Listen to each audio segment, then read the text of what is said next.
2047 तक भारत का विश्व परिदृश्य में स्थान काफी महत्वपूर्ण और प्रभावशाली हो सकता है। यह स्वतंत्रता के 100 वर्ष पूरे करने के साथ एक नई उन्नति की ओर अग्रसर होगा।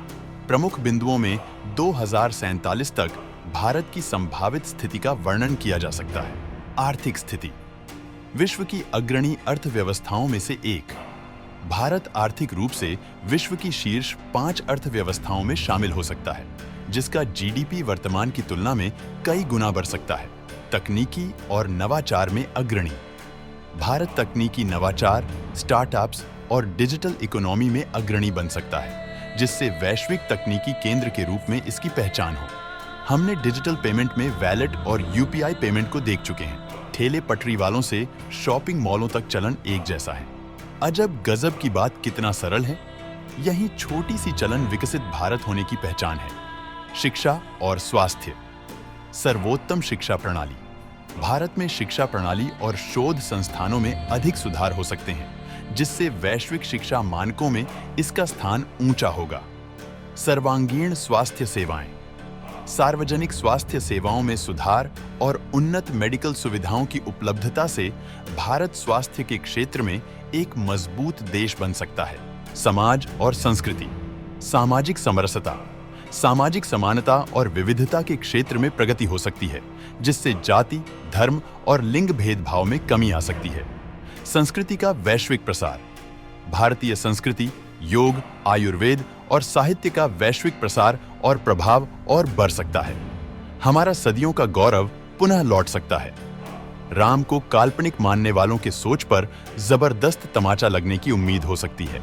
आज से 25 साल पहले तक जिस मोबाइल वीडियो कॉल को हम सभी काल्पनिक मान रहे थे, उसकी सजीवता का ज्वलंत उदाहरण देख चुके हैं। फिर हमारे शास्त्रों में लिखित वायुयान, विद्युत, कॉस्मेटिक सर्जरी, खगोलीय विकसित ज्ञान को काल्पनिक कैसे मान सकते हैं?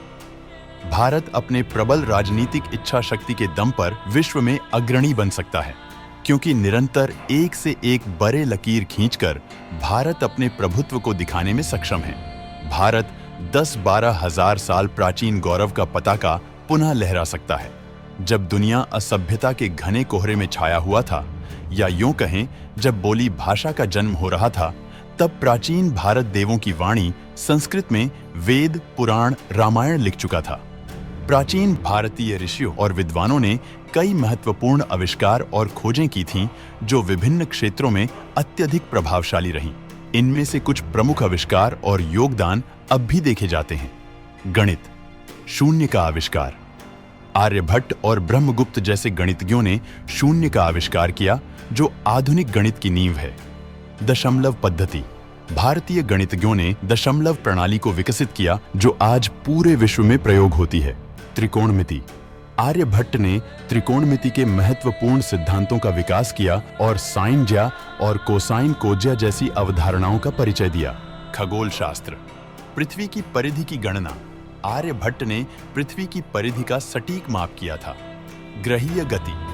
भारतीय खगोल शास्त्रियों ने ग्रहों की गति और सूर्य चंद्र ग्रहणों की भविष्यवाणी करने की विधियां विकसित की। आयुर्वेद। चरक संहिता और सुश्रुत संहिता। चरक और सुश्रुत ने आयुर्वेद के सिद्धांतों को स्थापित किया।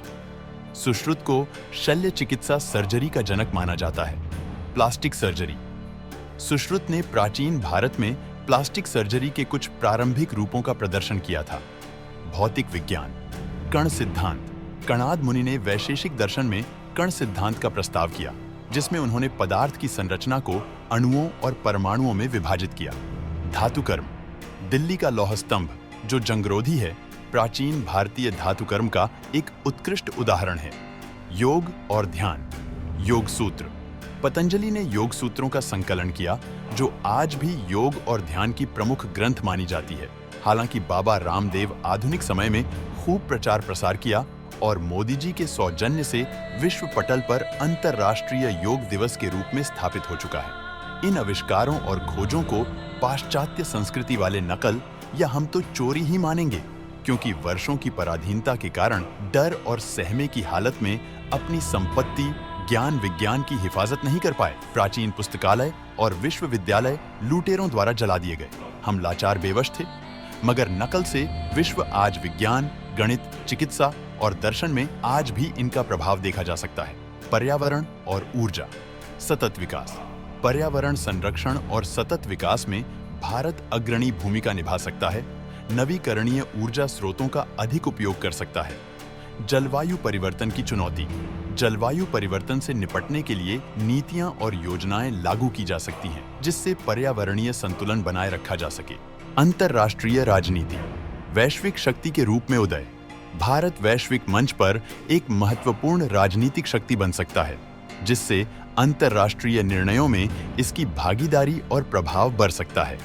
सुरक्षा और रक्षा।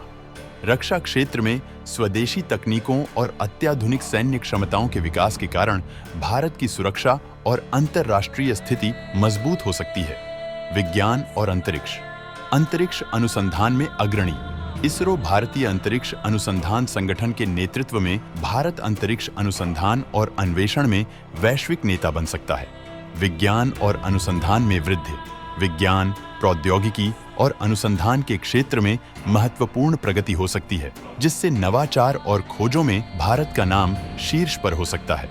इन सभी क्षेत्रों में प्रगति के साथ भारत 2047 तक एक समृद्ध, शक्तिशाली और प्रभावशाली राष्ट्र बन सकता है, जो वैश्विक परिदृश्य में अपनी पहचान और प्रभाव को मजबूती से स्थापित करेगा।